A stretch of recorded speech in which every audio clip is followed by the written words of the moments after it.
you, if I could, Mr. Kaushik, Dr. Kaushik. You're an expert on China's science and technology policy. What unique threats does China pose to government-funded research and development of critical and emergent technologies? I think, Senator, the answer is very clear. They have a targeted effort that we call the civil-military fusion, where even their universities have put out statements saying that all the basic foundational research that they do is towards military gain. Every IP theft case that we've seen, every espionage concern that we've seen, I think all of that is ultimately feeding into their military complex. Now, that plus their legal situation with like the national intelligence law or the national cybersecurity law, and all those things are making it more complicated for Chinese researchers to be able to actually act in good faith. Because no matter what commitments they make to US institutions, they're required by law to share all that information with the Chinese government. And I think when they are trying to go after our technology, as you mentioned with regards to a recent espionage case where a researcher was charged regarding data center plans, I think they're going after that cutting-edge technology. They cannot independently replicate it, and so they want to like steal our IP and build it there in short term to be able to catch up. These numbers are not just a mere reflection of their investments in R&D. These are also a reflection of how they've exploited our open system.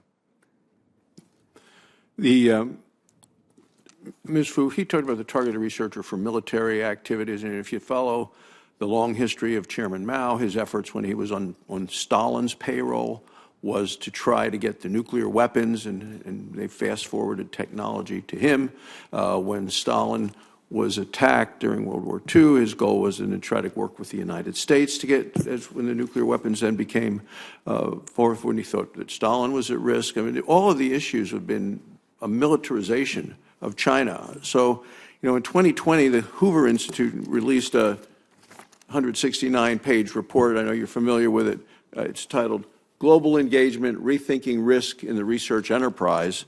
The report states that a group of universities in China known as the Seven Sons of National Defense, he's tying this into the military, operates as a prime pathway for harvesting U.S. research and diverting it to military applications.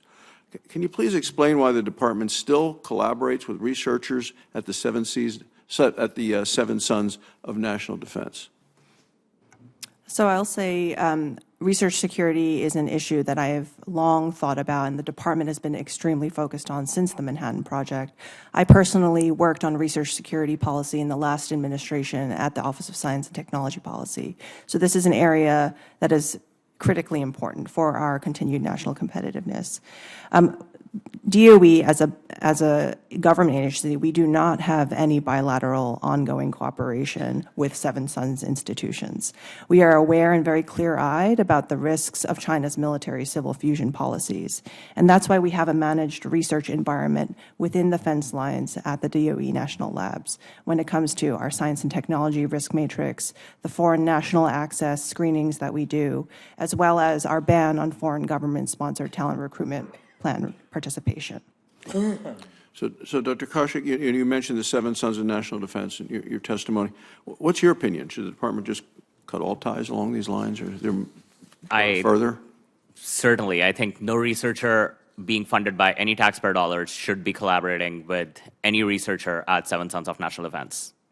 So what are several things that the Department of Energy could do better to protect advanced computing research? I'm so glad you asked that question, because I think there are a lot of things that the DOE has been doing that are ahead of the curve compared to other agencies, and in fact, have to give them credit for that. The recently released implementation guidance for the National Security Presidential Memorandum 33 by the OSCP, DOE is already implementing things that are ahead of that. Now, what more can we be doing? And I think this doesn't just apply to DOE, but like broader research ecosystem.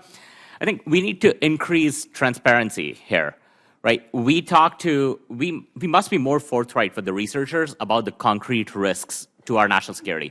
Currently, we just often present like vague warnings or hypothetical scenarios of illicit technological transfer. which is insufficient to convey the gravity of the situation. These are researchers and scientists. These are generally well-intentioned people who are analytical, who want to see more evidence to be able to see what the stakes are. And I think, for example, I'll give you the MD Anderson case, which was about the NIH. They provided a clear example of security breach where an email explicitly directed the transfer of privileged information. And that letter was published openly. So I think such concrete examples are more persuasive than generalities. The other thing I would say is we need to clearly delineate basic research environments, or research environments more generally, right? We need to reassess the classification of basic research. We need to establish clearer boundaries between open and secure environments. Now, for example, in the Air Force Research Lab in Rome, they have a facility outside the gate to interact with universities and others, whereas everything behind the gate is doing secure research. Now, DOE does a lot of that at a lot of labs, but that needs to be the practice. That needs to be the norm. It is not clear to me why NSF-funded hypersonics research, for instance, is considered basic research. I would be all for having basic research open if it was truly basic research. But that is not basic, and I think that is something that we need to clarify. And then I would say that very specific to DOE, we need to strengthen the protection of commercially relevant technologies. Now, a critical area that requires our attention is this protection of research that is conducted in partnership with commercial entities. National labs and universities frequently engage in projects with significant commercial value through mechanisms like strategic partnership opportunities or user facilities agreements. Now, current policies, whether it be the NSPM 33 or even the CHIPS Act, they do not adequately address the security concerns associated with these public-private partnerships. We need to develop more comprehensive guidelines and authorities to manage these partnerships effectively to ensure proper safeguards there. And I think this, again, extends beyond DOE facilities, but also to universities that are collaborating with major technology and pharmaceutical companies. Great, thank you. Mr. Chairman, my time has expired. I just wanted to comment on the last question you asked about the disposable power. Right. And, dispatchable power.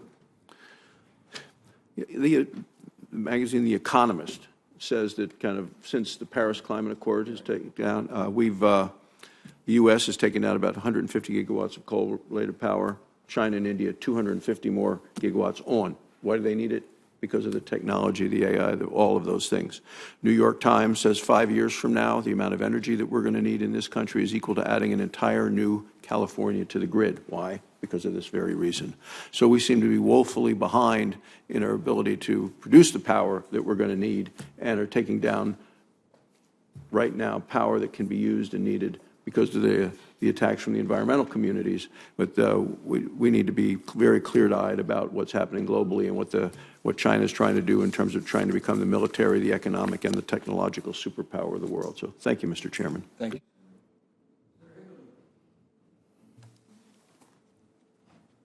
First, let me thank each of you for your service and being involved in